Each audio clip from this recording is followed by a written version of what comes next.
Thank you everyone for being here. I heard it's from various places in the world. Thank you for taking the time. As said, my name is Alina Schadwinkel, and for more than a year, SARS-CoV-2 has dominated the media, has dominated our lives.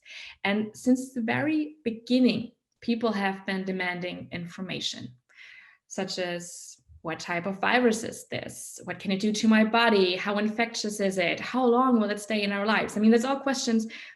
I was interested in those answers too, right? And answers were wanted as clear as possible, at the same time as precise as possible. They were supposed to be presented not too downplaying, but also not too alarmistic.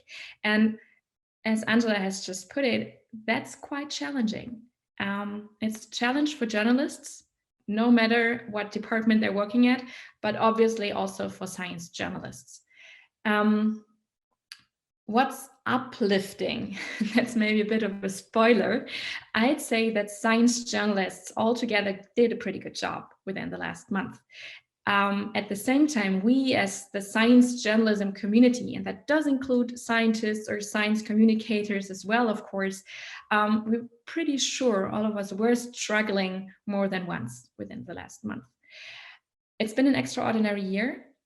That's why I'm really glad that I may talk about science journalism in Corona times. And just so you know what's actually happening the next about 30 minutes, I would like to give you a quick overview. So basically, there are 5 leading questions that I would talk to you about. First one, what defines science journalism? Basically, what distinguishes good reporting? Also, I'd like to go more into detail on how scientists and journalists can work, or maybe even should work together in a best case scenario. Especially in these times, I found it very interesting to see how the 24/7 news cycle and social media affected our reporting. I would like to maybe also discuss with you what made it so hard to report on COVID. And obviously, what can we actually learn from last year, and how does it help us to do even better science journalism in the future? As was said before, we're happy to answer questions afterwards. I would love to have a discussion going on. That's why I try to give you interesting insights on what I think about science journalism, but I'm definitely interested in your thoughts on this too. So what defines science journalism?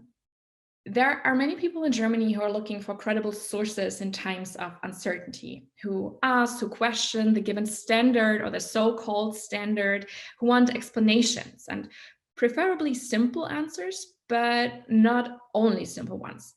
And there are people out there that are willing to listen, to learn, and to criticize. And that's a huge value. And I mean, Germany is a country with free press, free speech. And that's such a relief, because all of this, to ask, to criticize, it's possible. And that counts for all journalism, obviously, for all media, but for science journalism in particular in some way. If you think who are these science journalists, I mean, science journalism can be done by scientists who learn journalism. It can be done by journalists who learn science, or scientists who pair up with journalists. So I'd rather not say it's about who is doing science journalism, but how are we doing it? And what I think is really important, what's the core of science journalism, is that it's about facts, about basic knowledge embedded in the bigger picture. It's much more that than about opinions, attitudes, or position. Science, at the same time, is often not only complicated, but complex. So most of the time, there is not this one short answer, or this one answer people actually long for, especially in times of a pandemic. There's different fields of expertise in science, there's different perspectives, and they're all needed. At the same time, they're not all equally valuable. You have to sort out who actually does know what he or she is doing in science and who is not. And that means that science journalists doing that. It's my job to explain how science is done. It's our job as science journalists.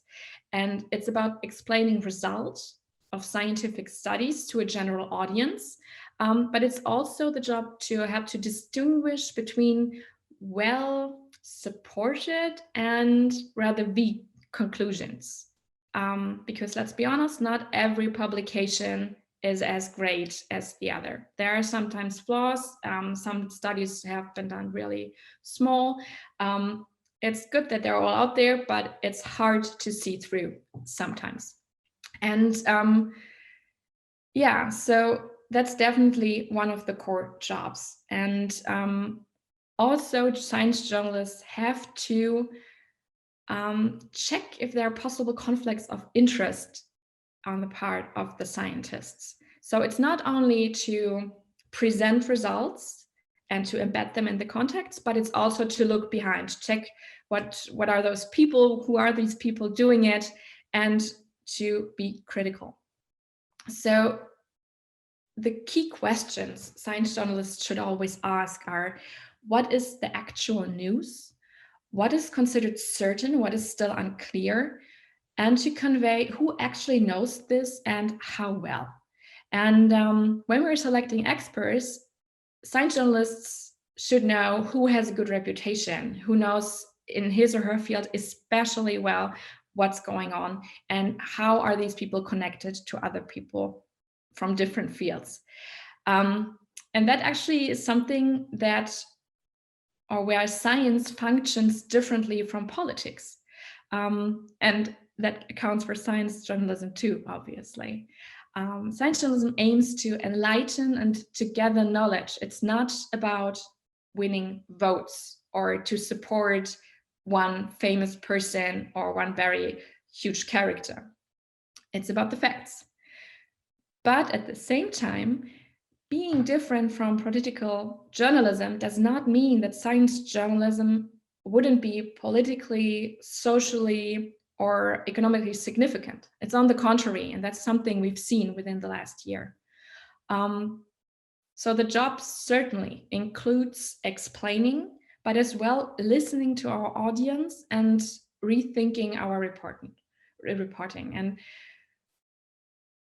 that's so there's not only the science journalists, we always work together with people from different fields. Which brings me basically to the second crucial question for today. How can scientists and journalists actually work together?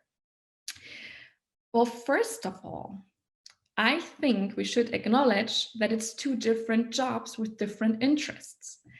Science journalists are looking for stories to tell, for the news, for the scoop, maybe even.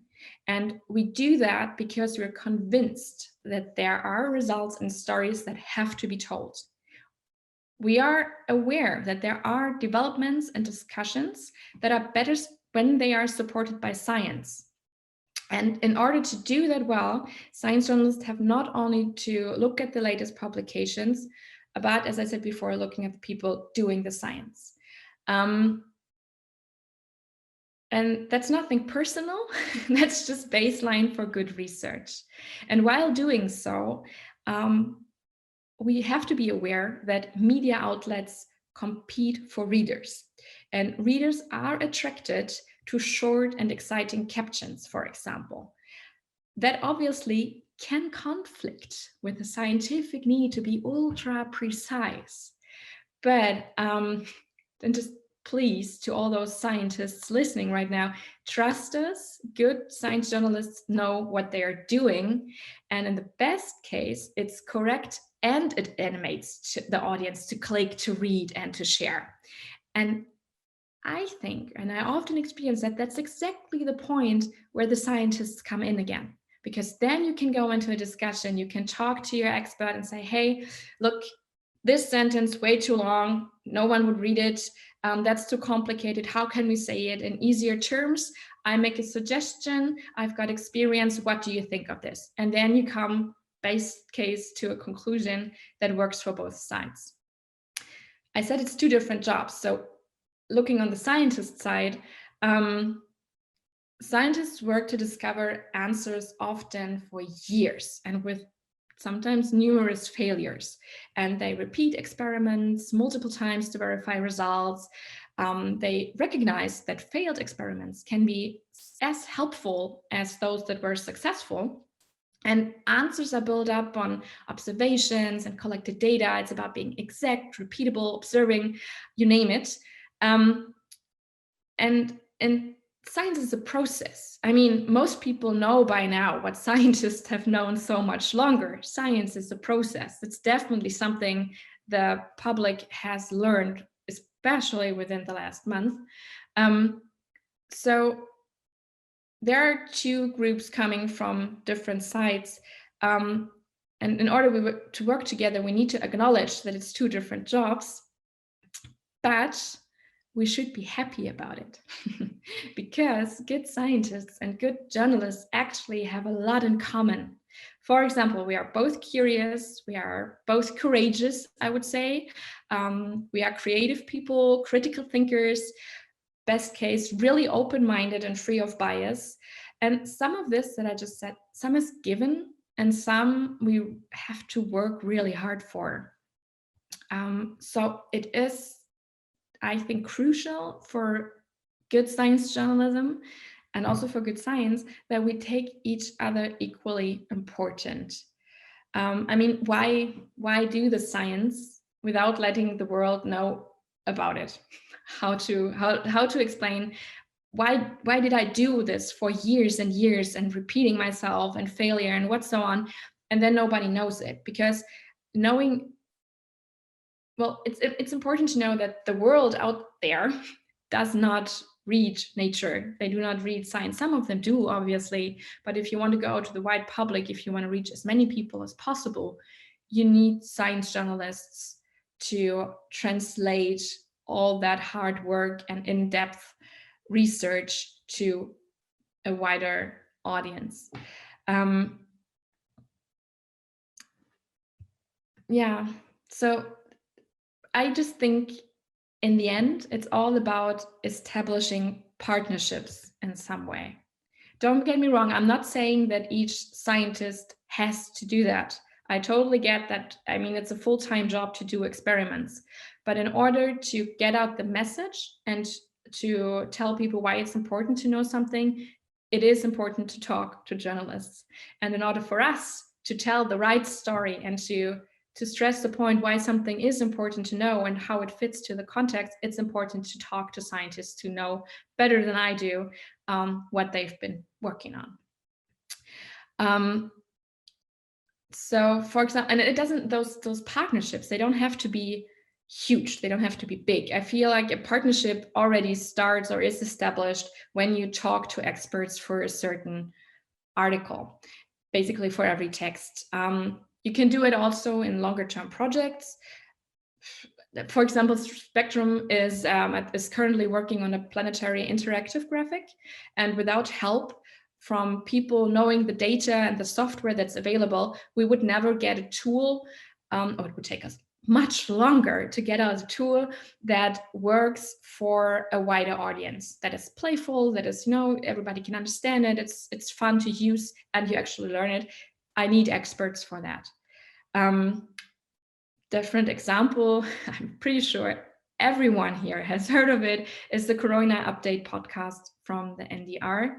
I think that's the best and most recent example for great partnership between science and scientists and journalists, because it's up to date. You've got experts as well as it's public driven, because people check social media and pick up questions from there, and with journalists as mediators. So it's quick, it's modern, it's available 24/7 everywhere. And that's why it's for me actually a best practice case and shows what's possible if we establish good partnerships.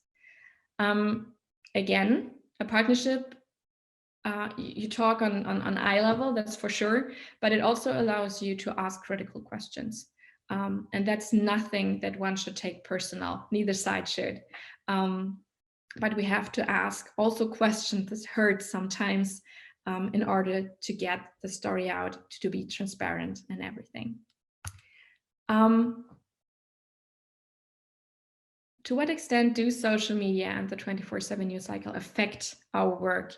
I just said, I just named the Corona Update podcast as an example for something that's available and a very good example. And I'll come back to that because, you know, when I ask this question, a lot of people find negative answers at first, you know.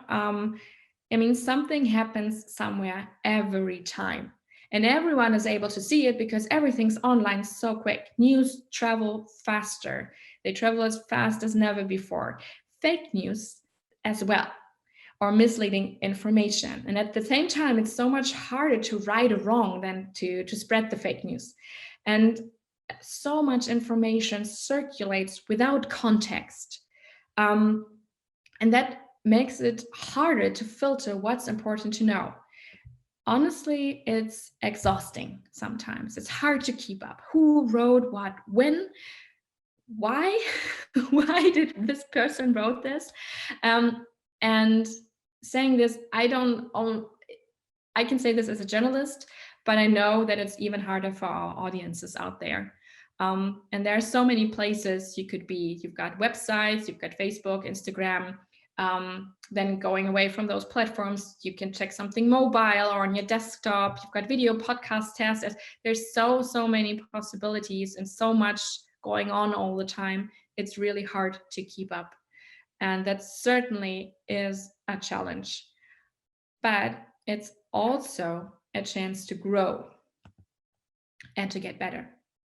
Because within shortest amount of time, one can reach millions of people with the news you want to get out or with your result from a study. The new technologies allow us to learn more about the needs of our audiences. And it lets us be where they are. Just as I said, we are on Facebook, we are on Instagram. There are other people than that type in www.spektrum.de. You know, that's not that many do that these days anymore. Still more than they used to do, but they come via Facebook or Instagram. They use different channels. And these platforms, they give us a chance to communicate directly, to communicate in different ways and to communicate on more equal terms. And don't get me wrong, every journalistic form of reporting has its justification. Yeah, every journalistic form. It's our responsibility as science journalists to reach out and decide when and how it's best to inform.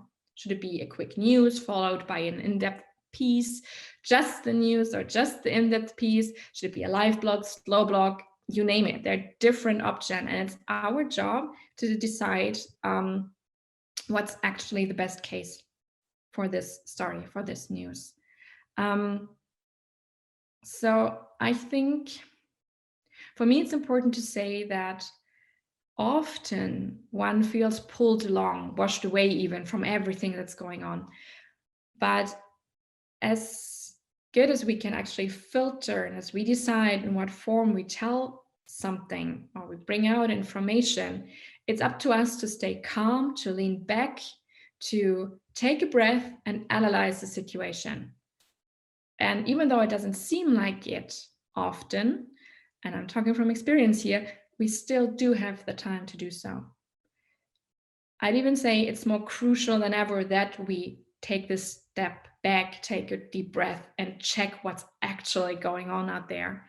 And the good thing is here too, that it actually happens naturally when you keep up the good research, because good research takes time. Talking to scientists takes time. Understanding a story, a paper, reading it, digging in, it takes time, and it's precious time and it's definitely worth it. So saying all this and being all so excited about this great science journalism we do, how well did we do in COVID times? I mean, it's been 15 months, I think, of kind of live coverage. You kind of lose track here. There are so many questions and so many could be, should be like this answered. And obviously some media did better than others to report on it, to be transparent about it. Overall, I said it before, we did a pretty good job considering all the factors. And we, again, meaning scientists as well as science journalists, and also the audience. But I'd also say, trying to take the step back and looking on the big field of science journalists in Germany, I feel best were those who've had science departments with expert journalists for years now, and therefore were a long time experienced. They had their handicraft ready, they were ready to go, and then made a huge difference to other media who just picked up on science journalism, because there are a lot of mistakes one can do. And if you haven't done them before, you certainly did some mistakes when reporting on COVID. I mean, in the first weeks, the need for information sparked a media information overload. One thing that really irritated me last spring was that there were live blogs going on, and they basically mentioned how many people got sick here, and if politician A said something about this and politician C said this, and it was so much detail. I didn't need that. I wanted the rather bigger picture and to be able to take a breath, and with all these mini information kind of news, it got even more hectic than it was naturally anyway. And this style of reporting made so many information seem equally important that actually weren't. So it definitely took us some time to get sorted, us meaning all science journalists in Germany, but also us at Spektrum.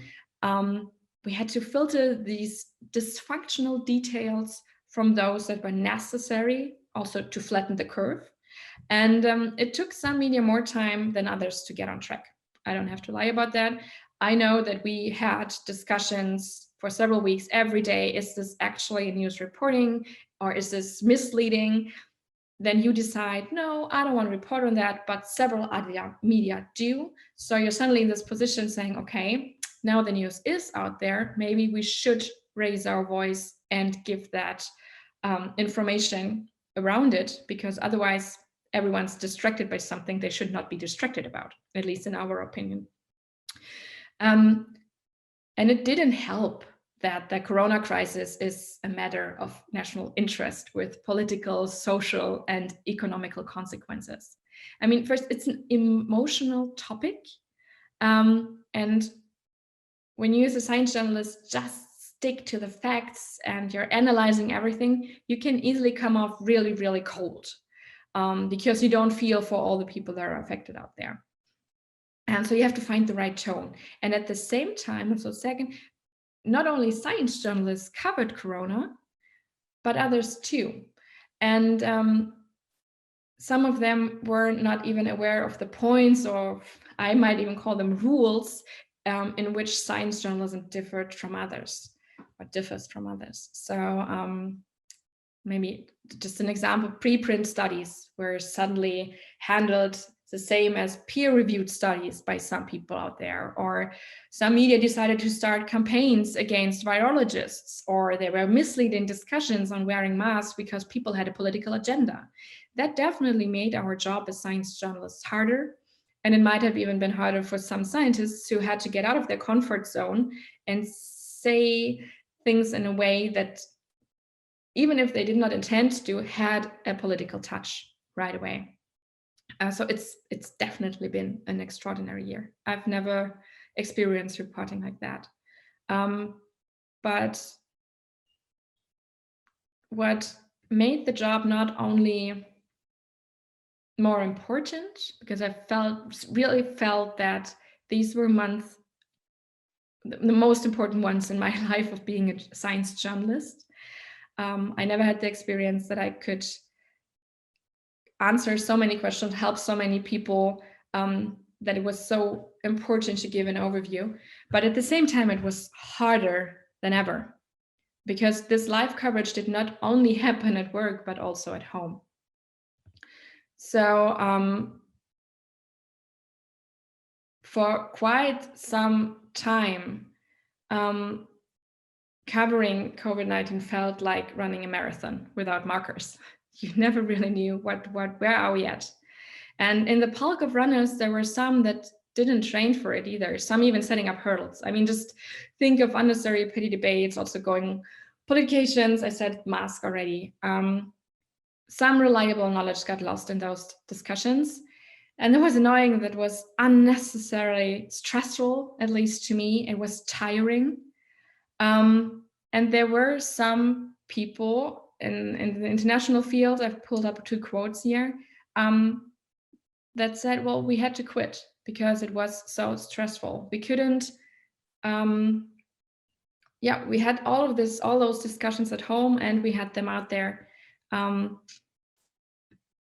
And don't get me wrong, I'm not about to quit, but I do feel that breaks are much needed and needed within much shorter time. And that makes it a lot harder to also take the step back and do good reporting. You know, from what I hear from colleagues, I'm not alone, and worldwide reporters are struggling, as well as epidemiologists or modelers, virologists, you name it. I feel like everybody is stressed out in some kind of way. Obviously, it has to be everyone since it affects everyone. But at the same time, I'm still convinced that we as science journalists are much needed. It's needed that we stay focused and keep the good work up. So when you ask me what we learned from this, I'd like to divide that into 2 parts. It's basically learnings about science journalists and learnings about our work. We've learned last year, science journalists need scientists. Research is more than reading papers, but knowing who to talk to. Research in a journalistic matter. We need expert written articles. We need experts who comment. We need experts who check facts. Because, as I said earlier, once the fact is out there, it's out there, and it's really hard to get out the right message if the wrong one circulates already. Distance and objectivity are key to good reporting. Science journalists don't just report scientific results, they also need to question them. And again, that's nothing personal. I would like also scientists or the experts that I talk to or my audience to tell me if I did a good job or what I can do better. Because when I'm doing this story, I'm doing it because I think people should read it, as many as possible. And so it just helps if you get feedback on that. And we always have to be willing to ask questions. And if there's no answer to a question, then let's ask why, or what's necessary to get the answer. That's still something we're working on in a lot of terms about Corona. If we just think of how infectious children are, if schools should open, if children should get vaccinated, what age from, and so on. There's still a process. There's still things happening, and we shouldn't stop asking those questions, even though I sometimes feel I've been asking the same questions for hundreds of times, you know. But as long as we are getting closer to an answer, it's still worth asking those questions.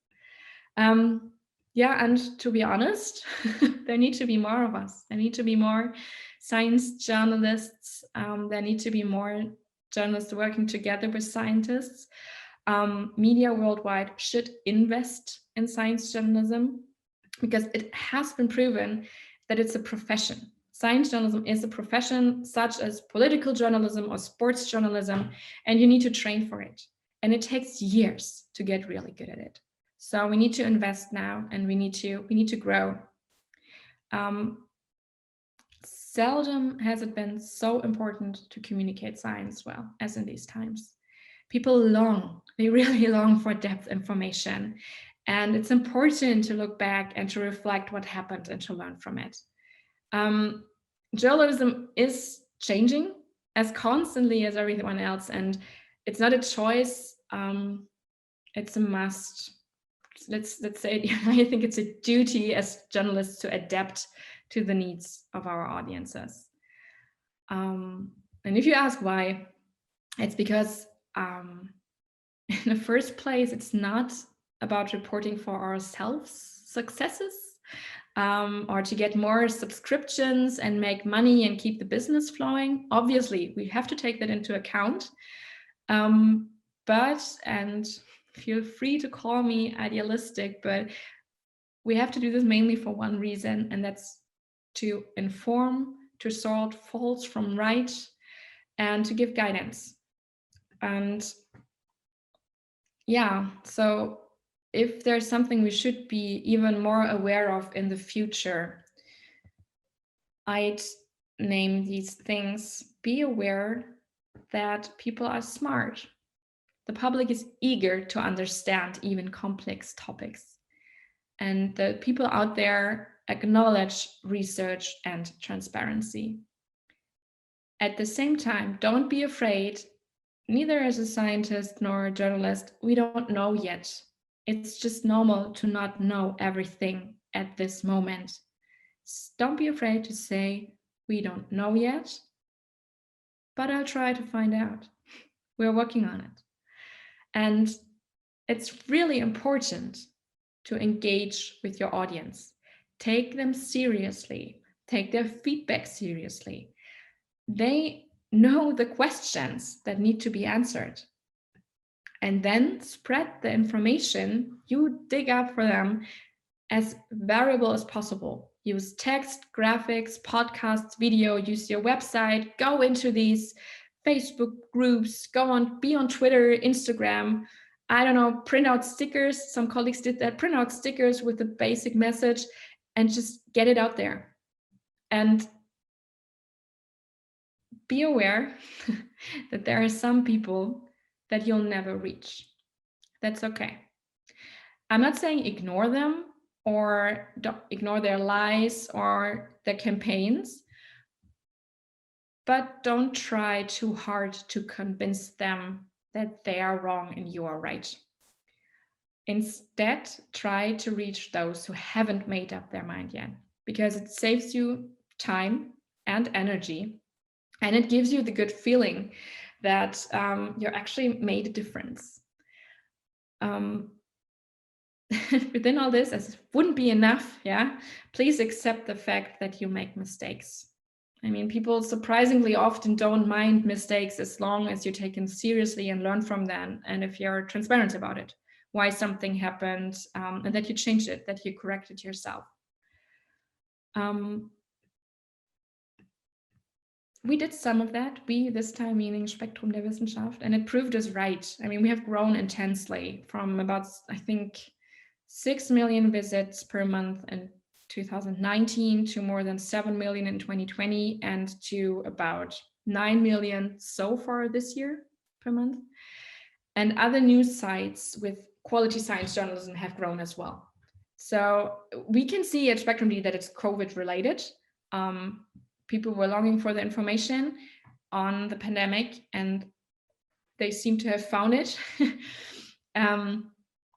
And so what we see that doing something right in this area and to do science journalism the way I just described it can create more attention for other stories too, which I think is actually pretty neat, because I'm really happy if I don't have to write or read anything around Corona.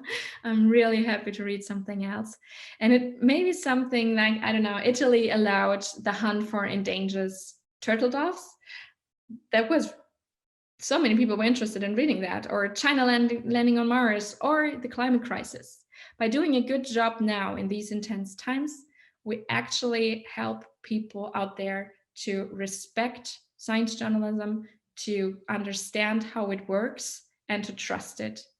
And that definitely makes our job easier, because, as I said, there are so many great stories that have to be told, and then obviously they have to be read in order to be spread worldwide, best case.